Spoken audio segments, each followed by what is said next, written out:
Hello hello जी, राम राम जी। कैसी हो आप सब? उम्मीद करते हैं आप सब भी बहुत बहुत अच्छे होंगे, स्वस्थ होंगे, मस्त होंगे। और स्वागत है आप सभी का एक बार फिर से एक और प्यारी सी सुबह के साथ नए व्लॉग में। तो जी टाइम हो गया है, अभी सुबह का 4:30 बज गए हैं और दिन है संडे का। तो ये संडे का व्लॉग है। तो जी हो गई है एक प्यारी सी सुबह की शुरुआत और व्लॉग की भी। तो लेके उस प्रभु का नाम जिसकी वजह से हमें एक दिन और जीने को मिल गया है, क्योंकि अगर हम एक अगली सांस भी लेते हैं ना, तो उसका भी हमें पता नहीं कि अगली सांस हम ले पाएंगे या नहीं। जैसे कि एक पाँव रखें दूसरे की आस नहीं। तो हम बहुत ही भाग्यशाली हैं जो हमें एक दिन और नसीब हुआ है देखने के लिए। तो हम कितने भाग्यशाली हैं।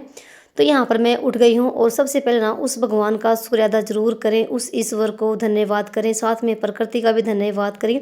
ये एक दिन के लिए नहीं कि एक दिन हो गया चल गया, नहीं, हर रोज़ के लिए हमें ये आदतें अपनानी होती हैं।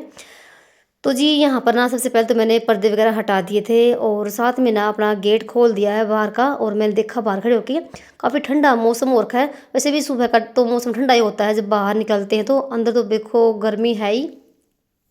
अपना मैं बुर्स वगैरह आँखों में छिड़के मारे ठंडे ठंडे पानी के, ताकि भाई जो नींद है ना वो अच्छे से खुल जाए।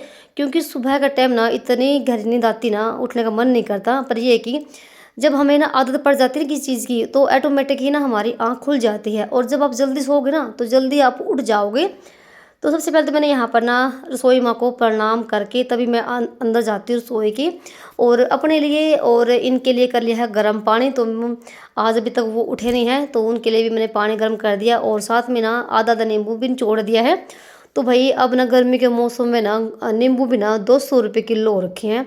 तो अभी जैसे कई दिन के बाद नींबू आए थे, तो मैं नींबू पानी तो दिन में तो कम पीती हूँ, पर आधा नींबू तो मैं सुबह का टाइम डाल के पी लेती हूँ जब घर पे होते हैं तो। और यहाँ पर ना जैसे पानी वगैरह आराम से बैठ के पिया और फिर यहाँ पर ना 10-15 मिनट ना बैठ के मेडिटेशन मैं ज़रूर करती हूँ। मेडिटेशन करना ना हमारे हम सब के लिए ना एक हिस्सा बनना चाहिए, क्योंकि मेडिटेशन से ही हम ना डिप्रेशन से, टेंशन से दूर रह सकते हैं आज के इस दौर में। क्योंकि आप देख रहे हैं दुनियादारी में भी बाहर अंदर बाहर कितनी यहाँ कितनी जैसे परेशानियाँ चल रही हैं, कितने कांड हो रहे हैं, कितना क्या कुछ हो रहा है भाई। उसको देख के तो वैसे ही दिमाग ना घूमता रहता है। जब भी हमारे सामने कोई भी ऐसी वीडियो आ जाती है ना फ़ोन पे, तो सच में बता रही हूँ भाई, सारा दिन ना उसी की दिमाग में चलते रहते कि कैसे क्या हो गया, हाय क्या हो गया, आगे क्या होगा। तो भाई एक मेडिटेशन ऐसी चीज़ है जो कि ना हमें टेंशन से दूर रखती है। तो जब जितना भी आपको टाइम मिले ना सुबह का टाइम, आप मेडिटेशन कर सकते हैं, भगवान को याद कर सकते हैं। ज़रूरी नहीं कि आपका बैठते ही योग लग जाएगा, तो भाई उसकी भगवान की याद में बैठना ही योग होता है। तो जितना भी टाइम निकाल सको ना सुबह का टाइम निकालो। सुबह का टाइम सबसे बेस्ट होता है मेडिटेशन करने का। तो 15-20 मिनट ना जैसे मैंने मेडिटेशन किया, फिर मैं चली गई थी थोड़ा बाहर घूमने के लिए। क्योंकि देखो सुबह का टाइम बहुत ही अच्छा होता है हमारे शरीर के लिए, घूमना फिरना, थोड़ी देर थोड़ी सुबह की सैर करना। क्योंकि फिर तो दिन में वही धूल लक्कड़ धूप गर्मी हो जाएगी। और चाहे तो सुबह सुबह जाओ घूमने के लिए, फिर जाओ शाम के टाइम पे। शाम टाइम तो देखो कितनी गर्मी होती है, पर जितना भी आप टाइम निकालोगे ना अपने शरीर के लिए, उतना ही आप फिट रहोगे। जरूर नहीं कि आप घंटे भर तक आप एक्सरसाइज करो, नहीं। आधा घंटा आप सुबह निकाल लीजिए, आधा घंटा आप शाम के टाइम निकाल लीजिए। तो एक एक किलोमीटर भी आप निकालोगे ना सुबह शाम, तो बिल्कुल फिट रहोगे आप। तो जैसे ना अभी मैं शाम के टाइम भी मैं जाती थी घूमने के लिए। तो भी जैसे ना अभी गेहूँ का सीजन चला हुआ था अप्रैल के महीने में। तो भाई जैसे मैं पूरी सर्दी गई थी, और अप्रैल के महीने में भाई जैसे धूल धक्कड़ बहुत ज़्यादा हो रखी थी खेतों में, तो भाई नहीं जा पाए। और फिर से देखो थोड़ा बहुत ना देखो वजन जो होता है ना हमारा ऊपर नीचे होता रहता है। और अभी ना मेरा 4 किलो वजन घट गया, नहीं तो मेरा 60 किलो वजन हो रखा था। यही सुबह सुबह शाम के टहलने से ही मेरा वजन घट गया था, नहीं तो बहुत ज़्यादा वजन मेरा बढ़ गया था। तो वैसे पूरे घर में मैंने झाड़ू लगाई घर पे आने के बाद, अंदर से लेके बाहर तक। और साथ में ना मैंने मशीन भी लगा दी है। जब तक मैं अपने बाकी काम करूँगी ना तब तक मेरे कपड़े भी धुल जाएंगे। और ये भी तो जैसे बाहर टहल के आ गए थे, और जब तक मैंने ना मशीन वगैरह लगाई तो उन्होंने चाय भी बना दी है हम दोनों के लिए। तो ये तो अपना चाय लेके अंदर चले गए थे, और यहाँ पर मैंने भी अपने लिए चाय डाल ली है। और उसके बाद यहाँ पर जैसे जो बच्चों के टिफिन वगैरह थे जो रात को धोए थे, इनको भी मैं सूख गए हैं, इनको भी अच्छे से यहाँ पर बंद करके रख दूँगी। जितने बर्तन होते हैं रात के मांजे हुए, उनको भी सारे ना टोकरे में लगा दूँगी। तो भाई संडे हो या मंडे हो, तो भाई देखो मेरी तो दिनचर्या ऐसे ही होती है, ऐसी ही शुरुआत होती है मेरे दिन की। और देखो कोई हमें फ़र्क नहीं पड़ता हम गृहिणियों को कि आज संडे है, आज थोड़ा सा हम लेट से कर लेंगे। देखो काम तो हमें ही करने हैं। अगर हम थोड़ा जल्दी शुरू करेंगे तो जल्दी हमारे काम निपट जाएंगे। देखो सबका ही मन करता है कि हम थोड़ा सा आराम से काम करें, तो भाई आराम के चक्कर में ना फिर काफ़ी लेट हो जाता है। और गर्मी के टाइम में तो भाई जितना हो सके ना उतना ही अगर जल्दी काम निपटा लेना उतना ही सही है। नहीं तो फिर तो भाई जैसे जैसे दिन निकलेगा वैसे वैसे भाई जैसे धूप भी बहुत तेज़ निकलेगी और गर्मी भी जैसी हो जाती है, फिर काम करने का मन नहीं करता। जितना हो सके ना उतना ही जल्दी अपना काम निपटाने की मैं देखो कोशिश करती हूँ। तो रसोई की नीचे साफ़ सफाई मैंने कर दी थी, आ गई थी मैं अपने चाय लेके ऊपर, और इतने में ना केशव लोग भी उठ गए थे। वैसे ये आज ना जल्दी उठने वाले तो नहीं थे, खासकर तो केशव। जैसे इसके पापा अभी गए थे काम पे, अभी वो जाएंगे। तो केशव पापा जब भी घर पे रहते हैं तो वही वो तो सिर्फ ना एक दो वही आवाज़ लगाएंगे, और उसकी आवाज़ में तो फटाफट से ये उठ के बैठ जाते हैं और ये आ गए थे सारे ऊपर छत पे। तो मैंने भी अपनी चाय ऊपर बैठ के पी है और ये भी आ गए थे। तो अभी ये अपना हुक्का वगैरह पी के तब जाएंगे काम पे। तो देखो कितना अच्छा लगता है जब सारे हम इकट्ठा होते हैं सुबह सुबह और बैठते हैं। तो जैसे ना अभी मुझे लगता है शायद 6:30 बजे के आसपास का शायद टाइम हुआ होगा, चाहे 6 बजे हो ध्यान नहीं है। और यहाँ पर देखो कितने जल्दी आज उठ गए। नहीं तो संडे दिन तो केशव तो कम से कम ना 8 बजे के आसपास में ही उठता है। देखिए श्लोक तो ये है कि उसको तो मैं जैसे आवाज़ लगाती ना तो वो तो उठ जाता है, पर केशव नहीं उठेगा बिल्कुल भी। तो चाय पीने के बाद ना यहाँ पर ना फिर मैंने छत पे झाड़ू भी लगा दी है। तो जैसे शाम के टाइम भी मैं झाड़ू लगाती हूँ, जब हम छत पे शाम के टाइम आते हैं, और सुबह भी देखो लगाती हूँ, फिर भी इतनी धूल मिट्टी निकलती है ना, बस पूछो ही मत। बस ये है कि नहाने से पहले ना जितनी भी साफ़ सफाई हो जाए ना उतना ही अच्छा है।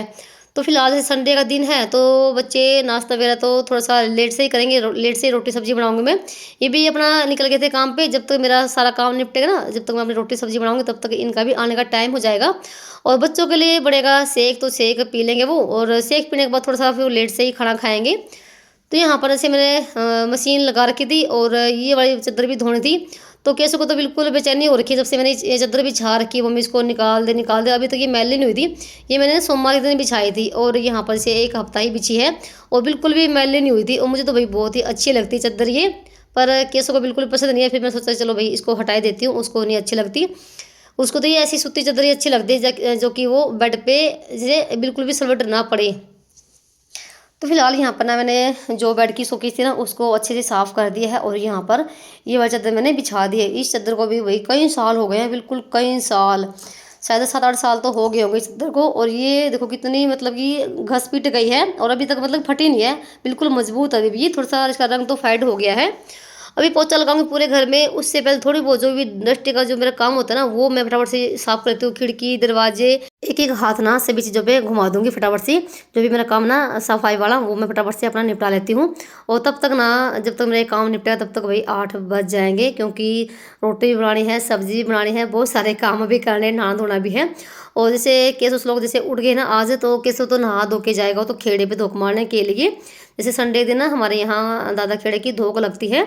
और अब की बार जैसे जेठा एतवार है, तो जेठे एतवार के दिन तो मतलब कि खासकर धोक लगती ही है खेड़े पे। तो वो तो जैसे नहा धो के अपना दिया लगा के आ जाएगा सुबह सुबह, और मैं तब तक ना जो भी मेरे बाकी काम है वो निपटाऊंगी। जैसे पोछा लगाऊंगी, बीच में मैंने कपड़े भी अभी निचोड़े हैं आधे तो, और आधे और रह गए हैं, तो ये अपना काम निपटाऊंगी मैं। और यहाँ पर ना जो भी थी मेरी थोड़ी बहुत डस्टिंग थी वो मैंने अपना खिड़की दरवाजे साफ कर दिए हैं। और फिर लगी थी मैं यहाँ पर पोछा लगाने के लिए। पोछा लगाने में भी मुझे 15-20 मिनट देखो लग जाएंगे। और यहाँ पर ना हमेशा ही मैं पोछा बैठ के लगाती हूँ। और ना ऊपर मैं अंगीठी में थोड़ा सा पानी गर्म रख के आ गई थी, ये भाई पता नहीं क्या इनको गर्म में थोड़ा सा गर्म पानी लेते हैं तब नहाएंगे ये। और इसे अंदर का तो मैंने पोछा लगा दिया था कमरे में। और जो ये आंगन है ना इसमें मैंने बुझी हुई जो होती है तेजाब वो डाल दी है, उससे फर्श भी बहुत जल्दी साफ़ हो जाता है। और देखो यहाँ पर ना मैंने इसे पूरे फर्श पे डाल रखा हो तेजाब सी, और जैसे ना जूना ले लिया मैंने और इससे मैं रगड़ रही हूँ। देखो यहाँ पर केस लोग की हरकत, कभी अंदर जा रहे हैं कभी बाहर जा रहे हैं, ये पता लग जाता है ना कि हाँ मम्मी पोछा लगी लगाने के लिए। और पहले तो अंदर गया, फिर बाहर आया, फिर अंदर गया। अभी मेरे पास डांट भी पड़ी है तब जाके ये भागे यहाँ से, क्योंकि भाई जैसे बाहर तो जैसे मैंने वो तेजाब सी डाल रखी थी और उसके भी पैर ना फिर अंदर भी जाते हैं कमरे में, फिर मेरे डबल मेरी मेहनत हो जाती है। अभी यहाँ पर मैंने कम से कम 3-4 बार मैंने करके पोछा लगाया आंगन, तब जाके अच्छे से साफ़ हो पाया है। और वो जो है ना बुझी हुई जो तेजाब आती है उससे तो भाई फर्श ना इतना अच्छे से चमक जाता है ना भाई, बहुत ज़्यादा। तो मैंने ना अभी इस दीवार पे ही मंगवाई थी मैंने ये सब एक तो क्लीनर था और एक ही तेजाब थी। तो वही से पहले मैंने कभी भी वो यूज नहीं किए थे। नहीं तो मैं हार्पिक से ही साफ़ करती थी, चाहे लाल हार्पिक हो चाहे वो हरा हार्पिक, हरा नीला हार्पिक हो। देखो यहाँ पर ना पोछा मैंने पूरे घर में लगा दिया अच्छे से, और देखो फर्श की शाइनिंग कितनी अच्छी आई हुई, चाहे तो इसमें मुँह भी देख लो अपना। और यहाँ पर ना केसो तो गया तैयार, नहा धो लिया है और इसने दिया बत्ती अपने बना ली है। और साथ में इस लोग ने 3-4 केले रखे होते, इसने अपना सेक बना लिया दोनों भाइयों के लिए। तो सेक तो श्लोक को बनाना आता है, तो कभी कभी बना लेता है। ये मेरा इंतजार नहीं करते कि मम्मी हमें बना के देगी, हमें तभी हम पियेंगे, ये बना लेता है अच्छे से। तो केशव भी अपना सेक पी के चला गया था अपना धोख मारने के लिए। ये जब तक आएगा तब तक मैं करूँगी रोटी सब्जी की तैयारी। तो श्लोक तो अपना अंदर बैठ के अपना टीवी देख रहा है, केशव चला गया खेड़े में धोख मारने के लिए। तब तक ना मैं भी अपना नहा धो के अपने डेंटिंग पेंटिंग करके कपड़े लेकर आ गई थी ऊपर। साथ में अंगीठी पे आग भी सिलगा दी है। तो भाई सब्जी भी मैंने नीचे चीर चार के कर दी है तैयारी। तो यानी कि सब्जी बनेगी घिया की। घिया रखी हुई बिल्कुल ताज़ी खेत की, जो कि भाई एक ही भाप में गल जाएगी। और हाँ, केसों को बिल्कुल भी पसंद नहीं थी घिया की सब्जी, तो बिल्कुल भी। जैसे अभी ना बिल्कुल कच्ची घिया आती है खेतों की, वो तो बिल्कुल वो चाह से खाता। कहता मम्मी मुझे तो ये बहुत अच्छी लगती है, ये तो मुझे ना आप ना ये तो बनाती रहा करो। नहीं तो केसर को तो बिल्कुल भी पसंद नहीं थी घिया की सब्जी, और किसी को वही होती भी नहीं है तोरे की सब्जी या घिया की सब्जी। वो जो बिल्कुल ताज़ी होती है ना कच्ची, जो एक ही भाप में गल जाती है, वो तो वे लगती है बहुत ज़्यादा टेस्टी वाली है।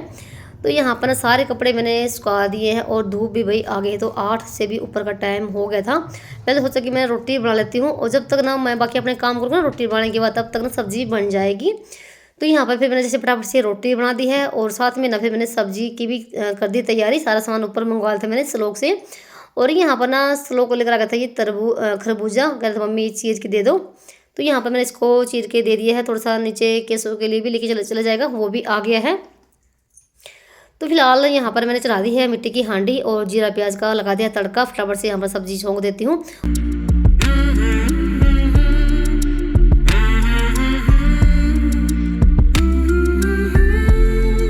तो जी यहाँ पर ना प्याज भी भून चुके हैं, और इधर जो भी मसाले हमारे होते हैं ना सब्जी वाले डेली के, वो यहाँ पे मैंने डाल दिए हैं। थोड़े से टमाटर, हल्दी, नमक, मिर्ची सब डाल दिए हैं। अच्छे से यहाँ पर मसाला पकाने के बाद ना फटाफट से जो घिया है वो यहाँ पर मैंने धो ली है। और देखो मसाला कितने अच्छे से पक गया है। पर ये कि जैसे धूप जब होती है ना, और धूप में इतना अच्छे से कलर नहीं दिखाई देता, तो बहुत ही टेस्टी वाला मसाला यहाँ पर पक कर हो गया था तैयार। और इधर डाल दी है घिया।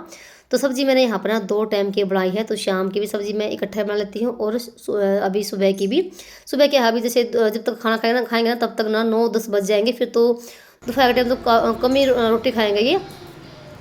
अगर भूख होगी तो खा भी लेंगे, नहीं तो नहीं खाएंगे। तो यहाँ पर ना जैसे सब्जी तो मैंने छोंक दी थी, पर मुझे अभी यहाँ पर ना आगे थी मैंने नीचे सारा सामान लेके अपना। तो मुझे बनाए थे थोड़े से चावल भी, जो कि मैंने बिल्कुल थोड़े से बनाए हैं अपने लिए। अगर किसी को खाने होंगे तो खा लेंगे, नहीं तो कोई नहीं खाएगा, सिर्फ मैं खाऊंगी, या फिर लोग तो थोड़ा बहुत खा ही लेता है। रात की सब्जी रखी हुई है काले चने की, और आज मेरा चावल खाने का मन हो रखा था घिया की सब्जी के साथ। और साथ में ना ये जो मक्खन है ना, ये भाई जैसे मैंने वीरवार के दिन ना मलाई बिलोई थी, तो ये रखा था फ्रिज में। जैसे शुक्रवार के दिन तो हम चले गए थे कहीं, और शनिवार के दिन ना घी नहीं तैयारते हैं, इस वजह से तो आज इसका नंबर आया है। तो बहुत सारे बर्तन हो गए थे बीच में, बर्तन भांडा भी सारा मैंने साफ़ किया है, प्रांत वगैरह। और यहाँ पर ना फिर उसके बाद जो थे ना मक्खन था, वो मैं अंगीठी पे रख के रख दी, धीमी धीमी आंच पे वो घी बनता रहेगा। और उसके बाद भी यहाँ पर हो गई है तैयारी खाना खाने की। और जो है ना मैंने जो बेला मांजा था ना, उसमें से लोग खाएगा खाना। सब्जी मैंने पलट दिया है, यानी कि निकाल दिया है टोपिए में, और मिट्टी की हांडी को मैं ऊपर ही मांज मूंज के रख कर आ जाती हूँ। तो यहाँ पर ना सबके लिए लगा दिया खाना, ये भी आ गए थे। तो केशव पापा और केशव तो खाएंगे रोटी, और मैं खाऊंगी थोड़े से चावल जो कि मैंने अपने डाली हैं। और श्लोक की यहाँ पर ना रोटी मैंने भिगो दी है, इस यहाँ पर बेले में 2 रोटी के ऊपर ना ऐसे सब्जी डाल दी है और घी डाल दी है। तो भाई ऐसे सब्जी ना, ऐसे रोटी ना बहुत ही टेस्टी लगती है। ऐसे जब हम ना सब्जी में भिगो के रोटी खाते हैं, तो वैसे तो मैं बता रही हूँ, अगर ना 2 रोटी की भूख होगी ना भाई, वो 2 रोटी तो वैसे ही खा जाएगा स्वाद स्वाद में ही। तो भाई आ जाइए आप सब भी। था भाई हमारा आज का सिंपल सा खाना भाई, और सिंपल ही होता है। देखो हमारा तो यहाँ पर गांव में तो वैसे भी कोई ज़्यादा स्पेशल चीज़ नहीं थी। और उसके बाद ना सारा खाना हमने अंदर रखा, अंदर से अंदर आराम से खाना वगैरह बैठ के खाया। और जब तक हमने खाना खाया ना, इतने भाई हमारा घी भी बनकर हो गया था तैयार, और इसको मैं लेकर आ गई थी नीचे। अभी फ़िलहाल ये गर्म है, और सारा काम मैंने अपना निपटा दिया। रोटी खाने के बाद जो भी बर्तन भांडा काम होता है ना, वो मैंने सब अपना निपटा दिया है। और घी जब ठंडा हो जाएगा तब उसको डब्बे में डालूंगी। और टाइम भी ना 10 बजे का हो गया है। नमस्ते। तो अभी यहाँ पर ना बीच में ना केशव और श्लोक स्कूल से आ गए थे, तो वॉइस करनी छोड़ के तो पहले उनको खाना वगैरह दिया है, तो वो उनका काम निपटा के फिर से यहाँ पर लगी थी वॉइस करने के लिए। तो हाँ जी, तो जैसे मेरा सारा काम निपट गया था और 10 बजे का टाइम हो गया था, तो कपड़े मैंने ना ला के डाल दिए थे यहाँ पर बेड पे श्लोक के आगे कि इनकी तय कर ले बैठ के, क्योंकि टीवी देख रहा था और केशव कर रहा अपना काम। तो इसने थोड़े बहुत कपड़ों की भी यहाँ पर तय लगा दी, जो भी थे ना लोअर टी शर्ट। और यहाँ पर अभी जैसे थोड़े थोड़े गिल्ले से कपड़े हैं, तो मैं उतार कर लेकर आ गई थी, क्योंकि फिर बिल्कुल जगह अगर सूख जाते हैं ना बिल्कुल धूप में, तो उनकी प्रेस बनती नहीं बिल्कुल भी। अगर ना थोड़ी सी इसके सिले सिले कपड़े हो ना, तो उन पर ना आराम से प्रेस बन जाती है। तो जो कपड़े तय करने वाले तो इनकी तय करेंगे, और अभी ना लगी हाथ इनको इन पे प्रेस करूँगी। अगर अभी इनको छोड़ दिया ना तो ये पड़े रहेंगे शाम तक, और फिर तो भी वही है, बिल्कुल आलस आ जाता है, फिर निकलने का मन करता। अगर एक बार काम पे लग जाओ ना तो फिर ये रहता है कि बस सारा काम करके तभी शांति ले। कपड़ों पे प्रेस करी, और फिर श्लोक ने ना भाई इस कमरे का भाई थोड़ा सा लुक बदल दिया है, यानी कि थोड़ा सामान ना इधर उधर कर दिया है। देखो जो है ना बड़ी मेज, तो उस दीवार की साइड में थी और यहाँ पर लगा दी है। दोबारा से अच्छे से कमरे में झाड़ू लगाई है, पोछा लगाया, शोकेस को साफ किया है, तो देखो कितना अच्छा लग रहा है अभी यहाँ पर। चलिए भी इसी के साथ करते वीडियो को समाप्त, मिलते हैं एक और व्लॉग में, तब तक के लिए राम राम जी।